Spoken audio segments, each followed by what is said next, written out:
Eto na mga kaidol. Magandang tapatan to mga kaidol, no? Attorney Topacio at Attorney Larry Gadon mga kaidol. At ito ang sinasabi ni Topacio mga kaidol kay Larry Gadon mga kaidol, no, na si Larry Gadon ay tinatawag na asong ulol. Oo. At siyempre, hindi magpapatalo yan si Larry Gadon mga kaidol. May wristback po mga kaidol. Tinatawag po si Topacio ng bubo at tanga. Basta didiis talaga, bubo at tanga. Alright mga kaidol, no?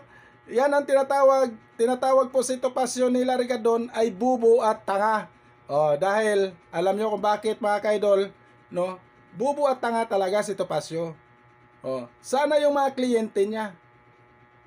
Sana sila si Digong, si Tibis, si Kibuloy, si Albayalde. Sana sila. Nakakulong po ang mga kliyente ni Topacio. Sunod-sunuran pa rin si Topacio kahit hindi niya kaya ipagtanggol, mga kaidol, no? Yung mga kliyente niya. Di ba? Nakakulong kaya tinatawag siya ng bubo at tanga. Oops, hindi po ako ang nagsabi niyan, ha? Si Attorney Larry Gadon ang nagsabi niyan na bubo at tanga si Topacio. Okay, mga kaidol. At para malaman natin ang lahat kung sino ang nagsabi na bubo at tanga si Topacio, panoorin po natin ang video nito mga kaidol, at magandang tapatan po ito mga kaidol, no? Maganda po ito, at bago ang lahat mga kaidol, sa hindi pa nakasubscribe sa YouTube channel ko mga kaidol, please subscribe sa my YouTube channel, Banati Doy. Alright mga kaidol, may Facebook page po tayo mga kaidol, at TikTok mga kaidol. Banati Doy ang pangalan sa TikTok mga kaidol. Okay, panoorin po natin mga kaidol. Asong ulol daw. Kung ang pagtatanong sa accountability ng isang public official ay asong ulol, ano naman ang mga taong mga tanga at mga bobo na ninanakawan na ay wala pa ring kibo at kumakampi pa. Ang tawag sa mga yan ay mga asong, mga tanga at bobo.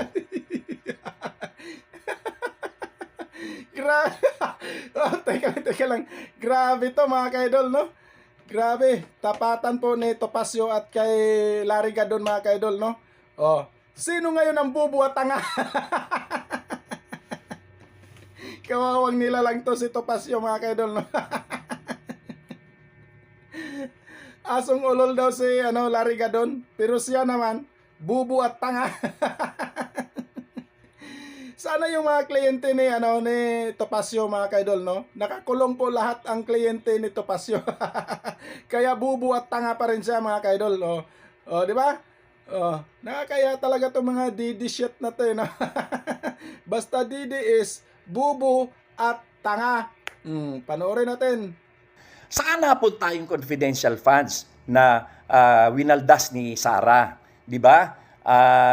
Hindi niya maipaliwanag doon sa Kongreso, sa hearing sa Kongreso kung saan napunta ng talagang katotohanan ang pondo na ito. 625 million, daan-daang milyon na mga confidential funds na pati si Mary Grace Piatos at si Chel Jokno ay mayroong pangalan at mayroon pang more or less mga 900 na mga pangalan na mga peke na mga walang birth certificates na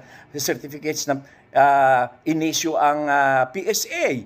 At hindi lamang yan. Saan ka ba naman nakakita ng abogado na nanuntok ng sheriff na sasabihin nyo na kinakampihan nyo pa at magpapahukay sa libing ni late President Ferdinand Marcos Sr. at magpapapatay kay BBM at kay Lisa at kay Martin at magmumura ng PI sa mga ito. At pinagtatanggol nyo pa, kayo ang asong ulol.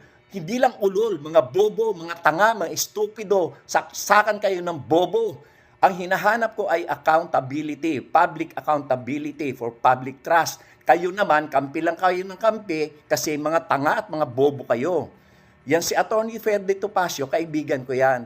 Style niya talaga mag-ingay. Kasi kung hindi siya mag-iingay, wala siyang kliyente. Pero itong mga kliyente niya, mga biktima yan, akala magaling ang kanyang depensa, dahil kasi maingay, pero lahat sila nakakulong. O asan sila? Si Rodrigo Duterte, Apollo Kibuloy, Alice Guo, si Teves, si Casiong, lahat yan nakakulong. O yan ay lahat ay mga abogado niya, si Ferdy Topacio. O kasi maingay. Hanggang ingay lang naman, o 'di ba? Pero hanap buhay yan. O hindi bali na pagbigyan na natin yung hanap buhay niya.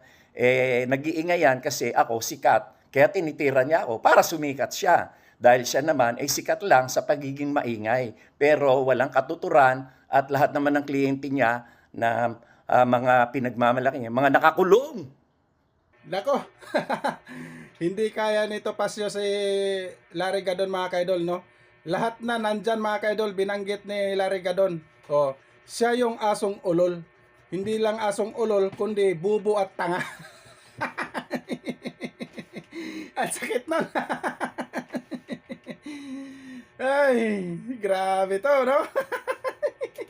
Magandang tapatan po ito mga kaidol. Pero the best pa rin si Larry Gadon mga kaidol, no? Kaya idol na idol ko to si Larry Gadon mga kaidol, no? Kasi talagang napaka matalino, no? Si Larry Gadon, hindi kaya ni Topacio yan. Ano kaya ni Topacio? Hindi nga kayang ipagtanggol yung ano niya eh. Hindi nga kayang anuhin yung mga kliyente niya, si Digong, Tebes, Albayalde, si Kibuloy, di ba? Bubuta